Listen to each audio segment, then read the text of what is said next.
Think about selling pain relief and think about the specific pain your buyer is feeling and name it on your website. Show them how you remove it. How is it that you solve this particular pain, right?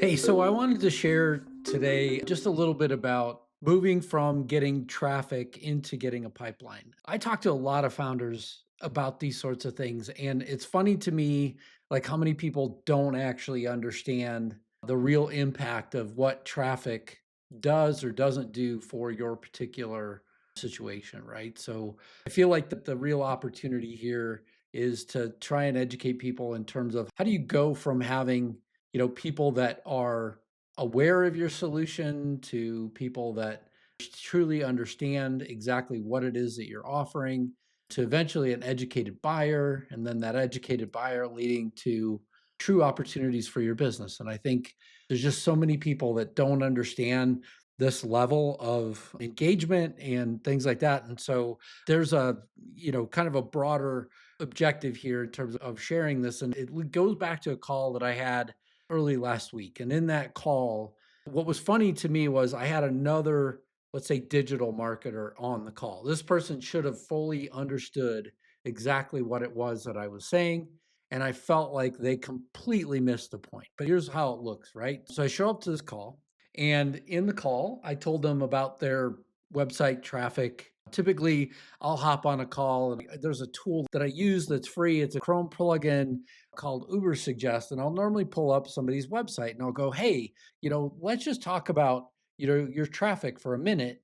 And, I'll share with them a little bit about like what they might have or what they might not have on their website that, could provide some value. So while I was meeting with this client, the marketing person's on the phone and we go talk about their website. And what was funny was they immediately wanted to jump to like a whole bunch of other stuff, right? I mean, I was there to make a broader proposal and obviously I wanted to do that, but at the same time, I'm wanting to like to find out who it is that I get to work with as a part of this. And so my message to them was, look, over 50% of your website traffic is coming from people outside of your ideal customer profile. And so what this means, and what this should have meant to the other marketer, was that, there's an opportunity here to optimize your traffic so that we can get it to the point of being able to, ultimately get people for free, right? Organically, you can win clients by having the right stuff and having the right audience on your website. That's the reality that we all live in, right? I mean, by attracting the right people, we can then get to a point where at the end, we are talking to the right people are listening to us, and by having them and having a connection with them, we would be able to eventually get to the point of being able to bring them into this overall funnel. And what was interesting to me was the person's instant reaction was not, how do you know that? What can we do better? How do we change? Instead, it was, are you sure you're measuring the right number? Are you sure that you are, doing this at the right time? It was a defense of the, hey, over 50% of their audience is coming from the wrong place. And I feel like this is the reaction of a lot of digital marketers. It's, hey, I'm going to protect my turf. I'm going to talk about the thing that protects where I'm currently at versus the opposite reaction of how do I make this better? How do I make sure that my client and their data and the place that they're at is currently protected, right? And instead of that, it was, hey, we just updated our website. Do you know that you got the right number? Were you looking at that number whenever you saw that you needed to update the website? Because if that's the case, I mean, maybe there's a good justification for it. I have a feeling that they had no idea until I said it. My hope is that somebody went and looked afterwards as to whether or not, if, hey, is this something that we are seeing as well? The reality in this case was that people that they were attracting would be students in college. Their ideal client profile was not students in college, it was people in manufacturing. And so that to me is something that I don't think a lot of people seem to understand. And I wanted to spend a little bit of time today talking about that today. It's tough whenever you've got these situations and people don't understand it, but also there's lots of ways to try and break these things down and have a deeper discussion about it. So The way that people normally go through things, right? So there's a modern customer journey, and the modern customer journey is normally defined inside of digital marketing as you have somebody that maybe doesn't understand that they have a problem. And then you take them from that to an educated person, right? So now all of a sudden, they do understand that they have a problem and they're trying to solve what that problem is. They want to, then move forward. Then the third section is now I need to find the right person that can help me. And once I have that person that can help me with whatever that is, then they kind of move down into your funnel, into that end stage buyer's journey, right? They're getting to that point of like being ready to actually buy from whoever the person is, or whoever the company is, or whoever the vendor is, etc. So these are not separate things. It's a continuum, right? It's a very crooked continuum for most people because we go from, maybe it's social media. If you start off on social media as sort of the uneducated buyer, and you're scrolling and all of a sudden you stop because you see something that resonates with where you're currently at. Hey, my marketing's not connecting, or hey, I have a problem with inventory, or whatever the situation might be. It could be any one of those components. Now, there is a fit that has to happen, and that fit is it's bilateral, right? It's not just on the buyer's side, it's on the seller's side too. So let's say I'm selling something that is a DIY kind of project, right? It's something that you've got to do yourself and put it together. But you're the type of buyer that doesn't have time to do things yourself. And so you want to buy time by having somebody do it for you. If the vendor doesn't sell that, there's a mismatch. Can't buy it. So now I have to go find somebody that offers a done for you service that does the thing that I'm looking for. That's example number one. Example number two, though, kind of goes back to the seller side, right? So on the seller side, maybe the buyer can't afford done for you services and you don't have a DIY solution. Again, there's a mismatch, right? So they can't afford me. I can't go down to the price point that they want. There's a mismatch. Maybe we send them off and they go find somebody else. These are not separate islands. They have to be treated like, hey, look, I get traffic from social, they move to my website, they go to my offer. There has to be a match throughout, right? And so no matter how crooked that journey might be, there has to be a match throughout. And you can't treat them like separate things because they're not. So let's talk a little bit deeper in terms of what that buyer's journey could actually look like, right? So scrolling, they're educating themselves, and they're trying to do as much, let's say, on social media as possible. They're just looking for things that resonate with the place that they're currently at, right? Or maybe they're still uneducated. Maybe they still don't know the problem, and all of a sudden they see a post from you that resonates with them. They move to your website. They want to look at the offer. They're looking for the connection to their pain. That's what they're looking for. And oftentimes, the conversations that I oftentimes have is that you want to make sure that whenever you have people that land on your website, that it's very clear to them, this is the pain that you solve and how you do that to help people in that overall journey, right? You don't want the journey to collapse at your website. You want the journey to continue forward on your website. Well, how does that happen? Well, maybe they look at educational articles that you offer, right? This is very top of the funnel. This is not a middle of the funnel or bottom of the funnel kind of thing. And this is, again, a conversation that I oftentimes have, which is, hey, I have a demo button or I have a book a call button on my website. And those things are fine. It's completely fine to have. But the thing that you got to keep in mind is that a demo button and book a call button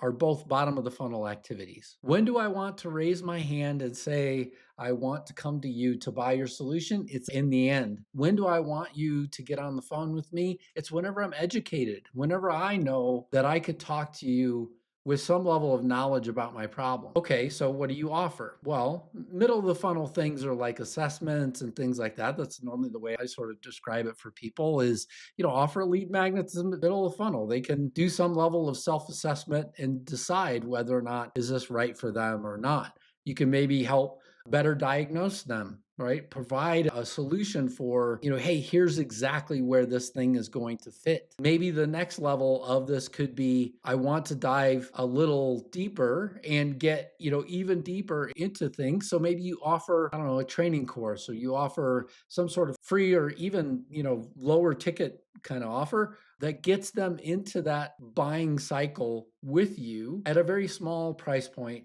to get them started in the journey, right? So that's the next level. You've got to think of these things in their journey because if they don't find what it is that they're looking for, their objective is going to be get out. They're going to go look somewhere else for the particular solution. That's the whole idea around buy or bounce, right? This whole idea of look, if they don't find what they're looking for, your words on your page don't match exactly where they are going to leave, guaranteed. So, how do we do this? How do we think about different things? Well, I mean, look, I've been talking about the fact that I use AI for all kinds of things for a long time. That I use AI for brainstorming, I use AI for, looking even deeper at these kinds of problems. Certainly, I do some of this with my team and things like that. We certainly have these discussions about how to better position things, with our different clients. But your website has one specific job in this journey, and that's to solve their particular pain. It's not your features, it's not your team page, it's not your awards, it's their pain, your words, their words, your fix, right? So if you think of it this way, right? Because I mean, again, one of the sort of debates that we continually have is, hey, look, I have a website and I want my team on there. It's a good idea. It's a very bottom of the funnel thing, right? So I'm ready to buy from you. I'm looking for verification that it's not just you. It's you plus somebody else or some group of people. So that's part one. Part two could be I want my awards on there. Sure, that provides a little bit of clarification in terms of the fact that the things that you say are validated by someone else other than you, right? There's some other things that other people have said. It could be physical awards. It also could be people that recognize the work that you've done, and so they provided testimonials and things like that. That could be another way to kind of think about this as well. The other thing is, people want lists of their features, right? So, hey, look, I offer these 20 things and there's a list of features. If you're focused much more on their pain and how your pain solves their problem, fine. If your features are just a giant list from beginning to end, I don't think anybody wants to see that, right? So I want to just sort of clarify for people what this means overall. I also have been having a lot of conversations with different clients about the fact that you have two choices whenever you go to position your solution. Either you are selling vitamins, the things that help people get healthier, help people stay out of having pain, etc. That is one way that you can certainly sell your product. This is a way too, though, that people might just come back and say, hey, look, I'll buy this, but I'll buy it later, right? But I mean, whenever they leave you, they're not going to do that, right? I've heard this scenario overall, hey, look, I'm out shopping, I find something that I really want, and the salesperson comes up to me and I'm going to go off and get my credit card. Well, the reality is, I mean, a lot of things that we buy anymore, you can buy online. I mean, why go back to the place that you were at? Maybe you could buy it from somewhere else. That salesperson, if they put in a significant amount of time, it could be a challenging place. Where on the other side, though, if the reality is that the solution that I'm looking to solve is pain relief, I've got a major splinter, I've got a toothache, I've got whatever, I want to pay urgently. I want it solved now. I want the solution right now. I don't want to shop around. I don't want to spend time like evaluating other things. I want the solution because I want the pain gone right now. And the way to do that is to get people in this mindset of my solution is pain relief. And this is one of the reasons why in the past few sessions of, these content and conversion sessions, this is one reason why I keep talking about the fact that, what is that splinter? What is the pain that everyone feels long term that you absolutely want to get rid of right now? And if you're selling that, I guarantee you, people are in this mode of not wanting to shop around. They want rid of it and they want to move over. So what I want to tell you today is like, stop selling vitamins, think about selling pain relief, and think about the specific pain your buyer is feeling and name it on your website. Show them how you remove it. How is it that you solve this particular pain, right? And this is what helps people move forward. I am also wanting to mention as well before I jump into sort of live session here and talk, even more about the tools and things like that that we have for solving these things and how you might brainstorm this with AI and other things that we're going deeper. So I have a webinar on May 21st, and what we're going to focus in on is the founder's AI stack. So how do you build a B2B pipeline machine in 90 minutes for your business, so that you can actually use content, have the right things on your website, etc. And that's what we're going to focus in on. The ticket price is really cheap. It's $27. And the whole idea here is that we're going to get out there and really promote to people how you use AI to get things in place without having AI slop. Because one of the things I don't think anybody really wants at the end of the day is to create some of the things that I keep seeing out there. Hey, look, here's my book, here's my this, here's my that. I mean, honestly, unless you're providing some level of value to people on a continual basis, it won't stop the scroll. It certainly won't get you leads off of social media. And then once they land on your website, how do you know that you have the right focus? And so that's really what this session is all about. So, I think there's a real opportunity here to leverage these things so that when you're using AI, you get the best content possible, etc. And so that's where I think the real opportunity is. All right, so there's a couple things I wanted to kind of go through here with regards to Ubersuggest. So Ubersuggest is a free plugin. Neil Patel is this guy that bought this company, and essentially they offer these SEO tools, right? So the SEO tools to look at your traffic or whatever. And I just brought up a random website so that we could take a look at their keywords, their organic traffic, domain authority, and then their backlinks, right? So let's kind of look at that, and then we'll talk about some of the numbers that are on here and how do you leverage some of this. I mean, I mentioned the fact that 53% of this business's traffic comes from a place that, look, I don't think is really tied to their particular business, and they're looking at buying traffic, buying ads because of the fact that they can't get the right people to buy their solution. Well, it has to do with this level of, are you attracting the right buyer or not, right? So I've come to the Useless Web, and, just more or less to pull up a website that I know that has a fair amount of traffic. And so the first thing is this organic keywords. So organic keywords has to do with the number of words that Google recognizes for your particular website. And in this case, it's 4,600 organic words that are tied to this specific site alone, right? So there's lots of ways to do this. Typically you have a sitemap. That's kind of the next area as well. So if I duplicate this tab, I mean, this is normally what I walk through with a lot of people is, we'll go to sitemap.xml, and you could see they only have a couple of different links on here, right? Sites we lost, and then sites. So they have two locations that they have on their website. So that's kind of the first part of this place, is to look at, hey, look, what kind of traffic does my website get? Am I getting the right kind of traffic to help me out? Yes or no? Organic monthly traffic, they get 451,000 visits every single month. That's what this number is. And that's since last month, right? So these are delayed by 1 month, right? So you get, March to whenever it comes to April, and then in March, we would have gotten February, and so on. So that's kind of how this thing works. Domain authority is in a scale of 0 to 100. So this has to do with all of these other numbers, right? So this and the last one being backlinks. Backlinks would be how many other websites say that your website is one that they would refer to. And these could be examples of like good, strong referrals, right? So if you had somebody that was really well known in your space and they are sending people to your website, this is an opportunity, for your website as well. So how do I find out in terms of keywords whether or not if I have the right keywords on my website? Well, what I would do is I would come to a tool like Ubersuggest, and I would go look at the keyword ranking for my website. Now, I can't click on this because it's going to take me off of here and it's going to move me off. But imagine, if you will, that your website needs to be that you sell digital marketing. When I click on this and I look at the things that are on page 1 for keywords, this in this green section, what I want to look for is my company name. I want to look for the business that I'm in. I want to look for things that people typically search for me. If you don't find it, there's an opportunity. There's a way to go through and get those kinds of keywords on your website. So how do you do that, Don? Well, the next step that I would take in that same vein,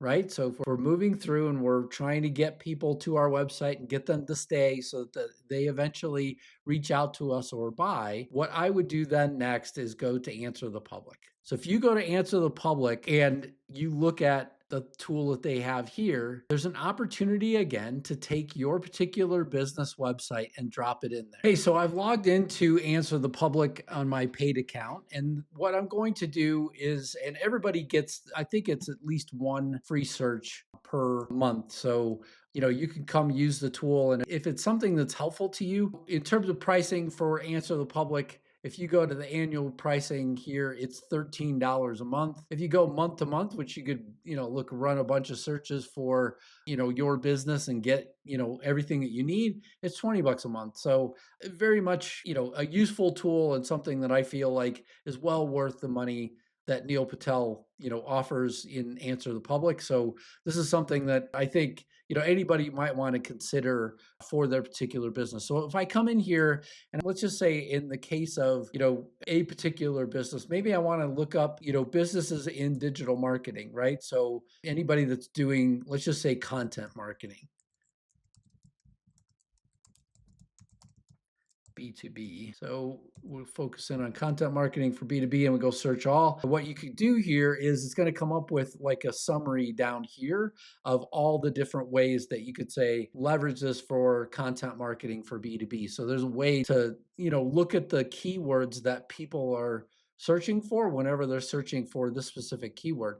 And you have to, have some things in mind in terms of your particular business. But the whole idea here is, look, we've looked here, we know what keywords we're ranking for, we know what things we want to rank for. And then based on that, then we come to a tool like Answer the Public. And we actually, try and, search for things that people might be searching for related to our business, right? So here's some examples here. Where to find case studies in a successful B2B content marketing campaigns. Recommended services for outsourcing B2B marketing content. Best content marketing platforms for B2B lead generation. So all of these things are on the overall side of being able to help you find AI model ideas around this particular thing. If I go to search engines, what kinds of things are people searching for there? Why content marketing is important for B2B, and again, content marketing for B2B companies. So again, you see a lot of those sorts of things. Down here in social media, what are the hashtags people use? Well, it's content marketing for B2Bs, content marketing for B2B without the S, no plural in that, and then content marketing for B2B again. So you could see that, found that one on YouTube. Here's Instagram. Here's Instagram again. So it kind of shows you that. I'm surprised it doesn't show you the cost per click kind of values and the volume and things like that. Normally you'll get a lot of that kind of information as well. So over here on the right-hand side, you can see in the search engines, it's showing me volume for these particular items, right? So 90 searches a month, 170 searches a month for content marketing for B2B SaaS. So that'd be a good thing to have. Content marketing for B2B startups, not really a known thing. And there's a way to kind of, think about that. Then with this tool, again, it gives you some free trial credits to generate content around these things. So you can actually create content for your site as well if you wanted to go that far. So that's what this particular tool. I've created for this video a toolkit. So this toolkit walks you through, number one, using Ubersuggest, doing that internal audit of your website, looking at things, thinking about the pain that you solve. You then want to go out and do a search around your ideal client profile and what is it that they're out searching for. You can use your words, but then you have to convert that back to, does this actually solve a pain that your customer has or not? Then the next part that you're going to do is you want to focus in on your website. What is it that your website does? Do you focus on your features and your awards, or do you focus in on your buyer specific pain? Do people put off the purchase, or do they pay urgently? Are they coming to you with, hey, look, I need this solved? And then lastly, do you actually provide some level of social education in the offer as well? So what I want you to do next is I want you to copy and paste this prompt into your specific AI of choice, right? So let's just say in my case, let's just say it's ChatGPT. If I use ChatGPT and I come over here and I paste in that prompt, I'm a B2B founder. My ICP is, and let me go get my ICP and paste it in here. So there you go. And their specific pain is not being noticed. That's what we solve. So not being noticed on your website or social channels. My website copy is, what I'm going to do here is I'm just going to say, hey, look, go to my website. Am I selling vitamin or pain relief? Does it use their words or my features?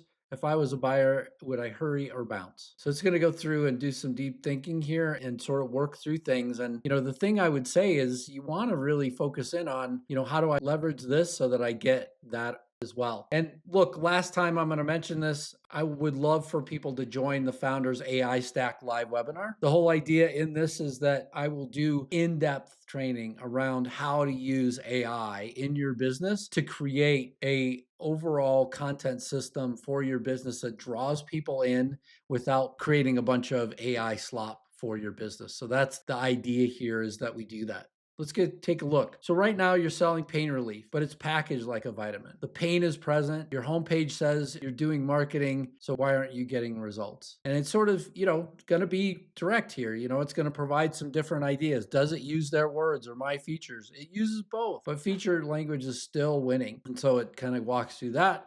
The shift they would make is use buyer language first, then use waves as the mechanism, right? So it suggests a couple of different modifications as well. There's a way for us to tighten the hero message. Real expertise doesn't create the growth that buyers can't find you. So, there's a suggestion here in terms of that. And then it sort of, talks about how to sharpen the pain section as well. And so this prompt is really good at delivering a result for you that will help to focus your audience much more on the place that you want them to go. So look, you've seen me do a lot of things. I presented, at the very beginning, I kind of walked you through things, here in terms of how to use the tool and how to use the doc that I'm providing. If this has provided value and you're watching on YouTube, what I would ask is, please consider subscribing and liking the video. Also, under the video, you will find the link to my Skool community as well. And so I'd really appreciate, being able to see you in there. And the document for this is entirely free,